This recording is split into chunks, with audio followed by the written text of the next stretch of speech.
میرے دوستو، انسان کو کل عقل بھی مل جائے تو پھر بھی اللہ کی حکمت کا وہ احاطہ نہیں کر سکتا۔ رب کریم کو زیادہ پتہ ہے کہ ہمارے لیے کون سی چیز بہتر ہے اور کون سی چیز ہمارے لیے نقصان کا باعث ہے۔ اللہ تبارک و تعالی کی حکمت یہ چاہتی ہے کہ میرے بندے پریشان نہ ہوں۔ رب یہ چاہتا ہے کہ میرے بندے کسی جگہ پہ بھی دقت اور پریشانی کا شکار نہ ہو۔ تو اللہ تبارک و تعالی نے راہ اعتدال اختیار کرنے کا حکم ارشاد فرمایا کہ تم اعتدال کے رستوں پہ چلو، معتدل زندگی گزارو، افراط و تفریط سے بچو۔ آج جس معاشرے میں ہم وقت گزار رہے ہیں، اس معاشرے میں ہم اس بات کو سمجھنے سے قاصر ہیں کہ اصل ہمارا مسئلہ کیا ہے۔ ہمارا اصل جو مسئلہ ہے اس کی شناخت ہمیں کیسے ہوگی اور ہم پھر اس تک رسائی کس انداز میں حاصل کر پائیں۔ ہم ہمیشہ اپنی آمدن بڑھانے کے چکر میں رہتے ہیں، ایک کام اور شروع کر لیں، پارٹ ٹائم جاب شروع کر لیں، کوئی سائیڈ بزنس اس کا آغاز کر لیں۔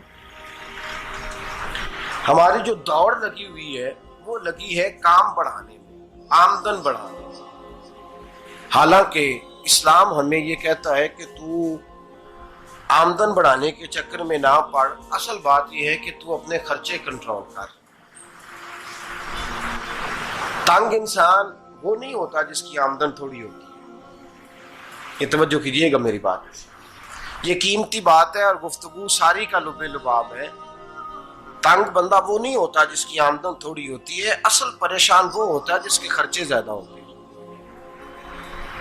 اور ہمارا جو روزمرہ کا نقصان ہو رہا ہے نا، وہ آمدن کے معاملات میں نہیں ہو رہا۔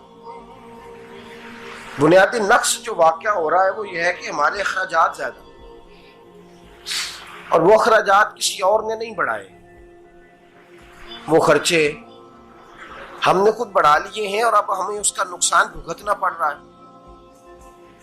اور اگر آپ صحیح معنوں میں ٹٹولیں تو جو بہت امیر لوگ ہیں وہ تو ان خرچوں سے بچ گئے۔ میں نے بہت سارے ایسے ختمات میں شرکت کی ہے، میں بہت ساری ایسی جگہوں پہ گیا ہوں کہ جہاں لوگوں نے بڑا مختصر سا ختم دلایا ہے تو ہو گیا ہے ختم۔ ختم کے معاملے میں کب کسی نے پابندی لگائی ہے کہ اس میں 200 آدمی شریک ہوگا تو تب یہ سال ثواب صحیح ہو سکے گا؟ کون کہتا ہے؟ یا شادی کے موقع پر اگر سارے بہن بھائیوں کو نہ بلایا گیا تو میری شادی پایہ تکمیل تک نہیں پہنچے گی، اس میں برکت نہیں ہوگی، یہ کس نے فتویٰ دیا ہے؟ معتدل زندگی کا اسلام حکم دیتا ہے۔ میں پڑھ رہا تھا کہ ایک بہت بڑا صدر ہے، غالباً سوڈان کے صدر کی بات ہو رہی تھی، تو اپنے بیٹے کی بارات لے کے گیا تو 4 لوگ گئے ہیں بارات اور 15 لوگوں کا اس نے اہتمام کیا اپنے گھر میں کھانا کھانے کا۔ تو کیا شادی ہو گئی کہ رک گئی؟ تو بھئی راگ الاپنا اس بات کا کہ بڑی پریشانی ہے، کوئی سائیڈ بزنس شروع کیا جائے فلان جگہ فلان جگہ فلان جگہ، تو اصل معاملہ یہ ہے کہ پہلے ایک بندہ کماتا ہے تو پھر بھی گھر ہی چلتا ہے، پھر بڑا بیٹا ساتھ شامل ہوتا ہے تو پھر بھی گھر ہی چلتا ہے، پھر منجلا بیٹا شامل ہوتا ہے تو پھر بھی گھر ہی چلتا ہے۔ جو رونا دادا جی رویا کرتے تھے کہ بڑی مصیبت ہے، بڑی مشکل ہے، گاؤں میں رہ اکیلے ہوتے تھے اور وہ 5 بچوں کو اور 4 بچیوں کو وہ پالتے تھے، تو جو وہاں پریشانی تھی وہی آج پریشانی شہر میں آ کر پڑھ لکھ کر موٹی تنخواہ لے کر وہی پریشانی ہمیں ہے۔ تو میں جس نتیجے پہ پہنچا ہوں اس کو پڑھ کے، قرآن مجید کی چند آیات کو دیکھ کر اور اس مفہوم کی جو حدیثیں کتب احادیث میں پائی جاتی ہیں اور ہمارے بزرگوں نے ہمیں جو مزاج اس حوالے سے دیا ہے، میں اس نتیجے پہ پہنچا ہوں کہ مسئلہ آمدن کا نہیں، مسئلہ خرچے کا ہے۔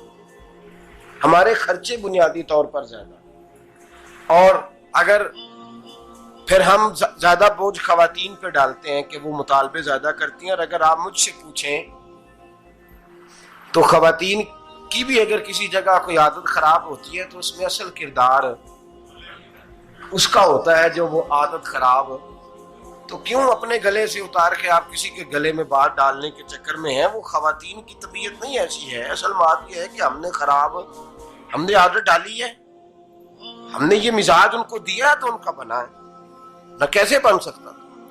تو اعتدال جب تک زندگی میں نہیں ہوتا، پانی پیاس بجھاتا ہے لیکن ایک گلاس ہی ہو تو پیاس بجھاتا ہے، بالٹی کو منہ کو لگائے گا تو کپڑے بھگو دے گا اس کے. حالانکہ پانی بری چیز کا نام نعمت ہے نا بہت بڑی اللہ کی، لیکن پیالے میں ہی اچھا لگتا ہے.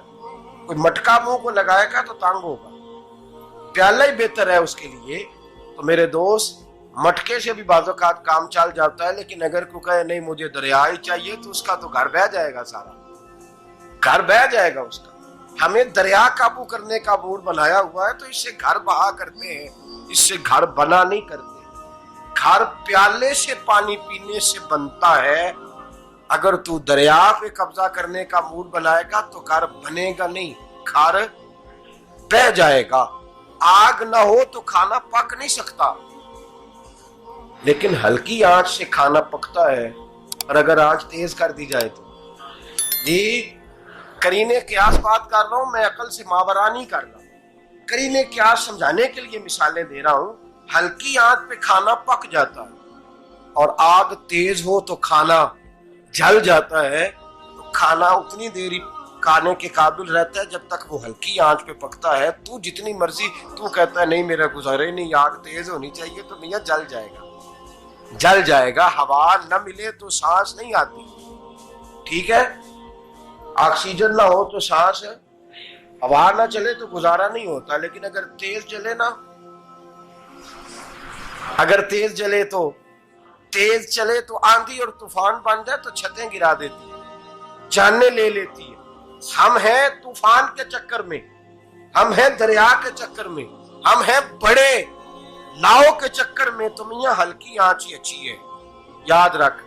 اور ایک گلاس پانی کا اعتدال سے ملتا رہے تو وہی ملتا رہے، ضرورت کے وقت وہی بہتر ہے. تو پورے دریا پہ قبضہ کرنے کا پروگرام نہ بنا، تانگ ہو جائے گا. اور میرے عزیز یاد رکھ، ہوا سانس لینے کے مطابق ملے تو وہی اچھی ہے، جو سانس بند کرنے پہ آ جائے وہ ہوا اچھی. ہم نے چکر چلا لیا ہے کہ زیادہ پیسہ، راتوں رات پیسہ، لمبا پیسہ، یہ پلاٹ بھی میرا، وہ پلاٹ بھی میرا، گجرانوالا بھی، گجرات بھی، لالا موسیٰ کھاڑی اور پنڈی تک جہاں میں جاؤں میرے نام کی تختیاں لگی ہوئی ہونی چاہیے. اسلام منع